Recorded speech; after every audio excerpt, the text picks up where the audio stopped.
દોસ્તો મારી ગુજ્જુની મોજ ચેનલમાં આપનું સ્વાગત છે। આજના વિડીયોમાં આપણે વાત કરવા જઈ રહ્યા છીએ કે દોસ્તો આપ જુઓ ભાણાભાઈને ખેંચીને રાકેશભાઈ ક્યાં લઈ રહ્યા છે અને આ ગાડીને શું થઈ ગયું દોસ્તો। રસ્તામાં જ અચાનક ગાડીમાં આ શું પ્રોબ્લેમ બની ગઈ અને જુઓ રાકેશભાઈની સાથે આ ગાડી કેવી ચાલી રહી છે। અને દોસ્તો આજે તો જેન્સુ અને ગુડ્ડુ વચ્ચે થોડો ઝઘડો થઈ ગયો, એટલે કે દોસ્તો કઈ બાબતથી એકબીજા સાથે તેઓ રીસાયા, શું થયું, શું પ્રોબ્લેમ બની તે બધું જ જાણવા મળશે તમને મારા આ વિડીયોમાં। અને દોસ્તો આ મસ્ત મજાના ગણપતિ કોને બનાવ્યા તો આ બધું જાણવું હોય તો ફટાફટ મારી ચેનલને લાઈક શેર અને સબસ્ક્રાઈબ કરી દો। Full video in Thakor family blog channel અને દોસ્તો ફૂલ વિડીયોની લિંક ડિસ્ક્રિપ્શનમાં મૂકેલી જ છે, ત્યાં જઈને તમે આખો વિડીયો વોચ કરી શકો છો। તો ચાલો દોસ્તો હવે તમને વધારે રાહ ન જોડાવતા આપણે વિડીયોની શરૂઆત કરી દઈએ છીએ। તો આપણો વિડીયો ટૂંકો ટચુકડો લાઈવ લેટેસ્ટ એન્ડ ટ્રેન્ડિંગ હશે। જુઓ દોસ્તો અહીંયા જેન્સી ગુડ્ડુ વચ્ચે થોડું ઝઘડા જેવું થઈ ગયું, એટલે કે ગુડ્ડુ અચાનક કેમ રડવા લાગી તો દોસ્તો બધા માટે બાળકો માટે જે ફ્રૂટી લાવ્યા હતા તો જેન્સુ બધાની ફ્રૂટી પી ગઈ।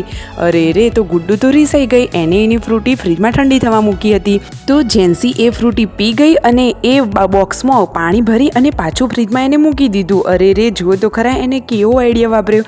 જુઓ સંજયભાઈ તેમને બતાવી રહ્યા છે કે કેવી ફ્રૂટીની બોટલ હતી, એટલે કે પાઉચ હતું અને એમાંથી તે પી ગઈ અને પછી અંદર પાણી ભરી અને ફ્રીજમાં ઠંડુ થવા માટે મૂકી દીધું। તો જુઓ પૂનમ ભાભી પણ જેન્સીને થોડું લડ્યા, એટલે કે થોડું બોલ્યા। અરે દોસ્તો બાળકોને થોડું કહેવું પણ પડે, લાડ પણ લડાવે છે અને જે કહેવા જેવું હોય એ કહે પણ છે। અને દોસ્તો જુઓ આ વિયુ શું કરી રહી છે તો યશવી અને વિયુ તો લાડકવાયાભાઈ મિતાંશને રમાડી રહ્યા છે।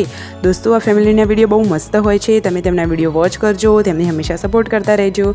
ટૂંકી ટચુકડી માહિતી મેળવવા માટે મારી ચેનલને ફટાફટ લાઈક શેર અને સબસ્ક્રાઈબ કરી દેજો। તો જુઓ દોસ્તો હવે પાર્વતી ભાભી તો રસોઈ કામમાં લાગી ગયા છે, મસ્ત મજાની તેઓ બનાવી છે રોટલી અને બીજા બધા લોકો ગરમા ગરમ ખાવા માટે બેસી ગયા છે। જમવામાં મસ્ત મજાની રોટલી છે અને બટાકા અને વાલનું શાક છે। તો રણજીતભાઈ, સંજયભાઈ, તેમના મમ્મી પપ્પા બધા જ લોકો જમવા માટે બેસી ગયા છે, તમે વિડીયોમાં જોઈ શકો છો।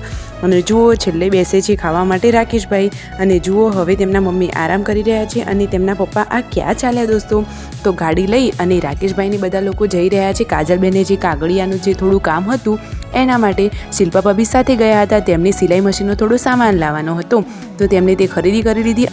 તો દોસ્તો બજારમાં જતી વખતે રસ્તામાં આ ગાડીને શું થયું દોસ્તો, તેમના પપ્પાની આ લાલ ગાડી છે તો આગળનો થોડો પતરાવાળો ભાગ વખૂટી ગયો હતો તો એ નીચે ઘસડાતો હતો।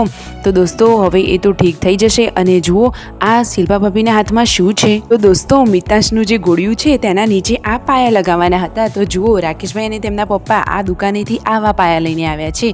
ફાઇનલી હવે તેઓ બધા ઘરે આવી ગયા છે। શિલ્પા ભાભી તો આવતા વેત જ સિલાઈ કામમાં લાગી ગયા છે અને જુઓ જમી પરવારવા બધા બેસી ગયા છે, બધા લોકો જમવાનું ચાલુ કરી રહ્યા છે। અરે ફેમિલીમાં બધા જ જોઈન્ટ ફેમિલીવાળા છે અને બધા જ સાથે હળીમળીને રહે છે અને જમવાનું પણ સાથે જ જમે છે। ખરેખર એકદમ હેપ્પી ફેમિલી છે, ક્યારેય કોઈનો ચહેરો ગુસ્સાવાળો કે કોઈના ઉપર ગુસ્સો કરેલો તો હોતો જ નથી, એકદમ સરસ ફેમિલી છે। જુઓ રણજીતભાઈ જમવા માટે બેસી ગયા અને તેમની આ લાડકવાઈ ગુડ્ડુ એને બનાવ્યા છે ક્લેમાંથી સરસ મજાના ગણપતિ। તમને કેવા લાગ્યા, ગમ્યા હોય તો જય ગણેશ કોમેન્ટ કરો।